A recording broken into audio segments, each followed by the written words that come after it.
অনেক ধন্যবাদ। আমাদের বিজয়ের মাস ডিসেম্বর, মৌলিক অধিকার থেকে মানুষ বঞ্চিত, এটাই হচ্ছে সবথেকে দুঃখের। জাতির পিতা বঙ্গবন্ধু শেখ মুজিবুর রহমানের নেতৃত্বে এই দেশ আমরা স্বাধীন করেছি।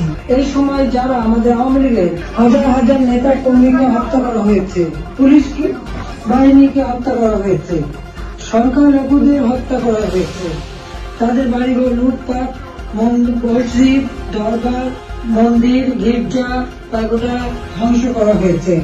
জেলা, উপজেলা, ইউনিয়ন পর্যায় পর্যন্ত বাড়ি, ঘর, ব্যবসা প্রতিষ্ঠান অগ্নিসংযোগ করা হয়েছে। প্রতিটি প্রতিষ্ঠানে অগ্নিসংযোগ করা হয়েছে, লুটপাট করা হয়েছে, থানাগুলিতে আগুন দেওয়া হয়েছে, পুড়িয়ে পুলিশ হত্যা করেছে। এই ধরনের ঘটনার শিকার হয়েছে ছাত্র, শিক্ষক, আইনজীবী, সাংবাদিক, বুদ্ধিজীবী, পুলিশ বাহিনী সহ আনসার বিডিপি যারা মৃত্যুবরণ করেছে, আমি তাদের সকলের আত্মার মাগফিরাত কামনা করি।